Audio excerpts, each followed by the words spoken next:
semua, kenalin saya Sisi Amelia dari Universitas Negeri Jakarta, program studi pendidikan sosiologi angkatan 2023. Nah, pada kesempatan kali ini, sebagai bentuk pemenuhan ujian akhir semester mata kuliah masalah-masalah sosial di Indonesia, saya ingin membahas mengenai melemahnya rupiah dan meningkatnya beban hidup di masyarakat. Nah, teman-teman sendiri sadar gak sih kalau harga kebutuhan sehari-hari itu rasanya makin mahal? Uang jajan yang dikasih orang tua untuk 1 minggu itu tiba-tiba dalam 3 hari udah habis. Atau kalau kalian niat untuk beli HP, beli laptop, beli tablet dan lain sebagainya, harganya tuh mahal kayak start from 6 juta. Padahal dulu tuh 5 juta, 4 juta tuh masih dapat gitu. Nah, belum lagi biaya langganan aplikasi kayak Netflix, HBO, Prime, bahkan Turnitin sendiri itu naik harganya 2 kali lipat. Nah, banyak orang mengira kalau kondisi ini tuh hanya disebabkan oleh kenaikan harga biasa seperti yang lalu-lalu.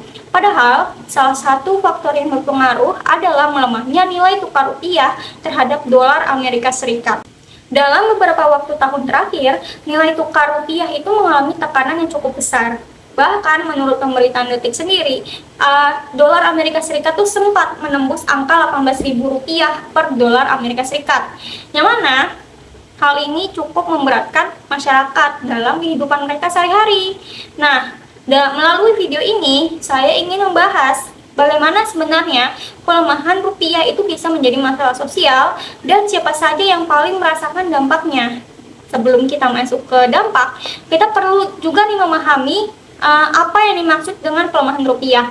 Nah, sederhananya, pelemahan rupiah itu terjadi ketika nilai tukar mata uang Indonesia, which is rupiah, itu turun dibandingkan mata uang negara lain, terutama dolar Amerika Serikat. Jadi, yang awalnya itu 1 dolar cuma 15.000 rupiah, kemudian naik nih menjadi 18.000, maka untuk mendapatkan jumlah dolar yang sama, masyarakat tuh harus mengeluarkan rupiah yang lebih banyak. Bank Indonesia sendiri menjelaskan kalau tekanan terhadap rupiah itu dipengaruhi oleh berbagai faktor. Yang pertama itu kondisi geopolitik global, kedua tingginya kebutuhan dolar untuk pembayaran utang luar negeri, dan ketiga arus modal yang keluar dari negara berkembang. Seperti yang teman-teman tahu, banyak nih orang berbondong-bondong menukar rupiah itu menjadi dolar. Mungkin sebagian orang tuh berpikir bahwa pelemahan rupiah itu hanya berdampak pada investor atau pelaku bisnis besar saja. Namun, pada kenyataannya, mahasiswa tuh juga merasakan dampaknya secara langsung. Kita nih ya. Nah, bahkan dalam artikel tuh yang dirilis oleh Universitas Padjadjaran, ditemukan bahwa beberapa mahasiswa itu mengaku khawatir nih terhadap pelemahan rupiah karena dapat meningkatkan gaya hidup dan kebutuhan pendidikan. Nah, itu dirasakan oleh saya pribadi juga ya, dimana saya tuh ingin beli laptop ya. Cuman, laptop tuh start from 6 juta, which is itu mahal banget karena dulu 5 juta aja tuh udah dapat. Tapi sekarang 6 juta aja tuh nggak dapat laptop yang beneran laptop, tapi dia bentuknya tablet yang dikasih keyboard terpisah. Which is untuk mahasiswa pendidikan seperti saya yang kemudian akan mengajar, itu nggak worth it karena nggak bisa disambungin ke proyektor. Nah, ketika rupiah melemah, harga seluruh kebutuhan tersebut kayak barang elektronik, terus langganan untuk jurnal internasional dan lain sebagainya itu tuh meningkat juga gitu. Akibatnya membuat mahasiswa tuh harus mengeluarkan biaya yang lebih besar untuk menunjang kegiatan akademik mereka. Mungkin untuk mahasiswa dari kalangan atas kayak mahasiswa BINUS dan lain sebagainya, ya ini bukan masalah besar.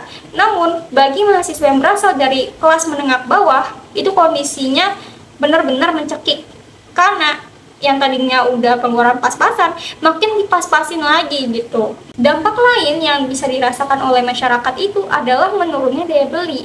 Karena ketika nilai rupiah itu melemah, biaya produksi banyak perusahaan itu akan meningkat juga, terutama untuk bahan baku yang diimpor. Nah, untuk menutupi biaya tersebut, perusahaan banyak yang seringkali menaikkan harga produk yang dijual kepada konsumen. Akibatnya, masyarakat kan harus membayar lebih mahal untuk barang yang sama. Kayak misalnya kita beli kemeja, dulu tuh cuma 25.000, 30.000. Sekarang naik jadi 60.000, 70.000. Nah, masalahnya kenaikan harganya itu enggak selalu diikuti oleh kenaikan pendapatan. Ya kayak yang tadi saya bilang, harganya tiba-tiba jadi 60 sampai 70.000 untuk satu kemeja. Tapi gaji pekerjanya itu stuck di 5 juta aja atau bahkan lebih rendah daripada itu. Nah, sehingga kondisi ini tuh membuat masyarakat harus mengurangi pengeluaran mereka, menunda pembelian mereka, atau bahkan mengorbankan kebutuhan tertentu demi memenuhi kebutuhan yang lebih mendesak. Pelemahan rupiah tuh memang gak dirasakan oleh semua orang ya, karena masyarakat berpenghasilan tinggi itu biasanya memiliki aset, tabungan, atau investasi yang mampu membantu mereka ketika di masa krisis ini. Namun, yang berbeda dengan masyarakat berpenghasilan rendah gitu kan, kayak buruh, pekerja informal, pedagang kecil, hingga mahasiswa gitu dari keluarga sederhana merupakan kelompok yang paling rentan merasakan ketidakstabilan ekonomi. Ketika harga pokok naik, mereka tuh memiliki ruang yang sangat terbatas untuk menyesuaikan pengeluaran. Ya, akibatnya apa? Kualitas hidup mereka menurun.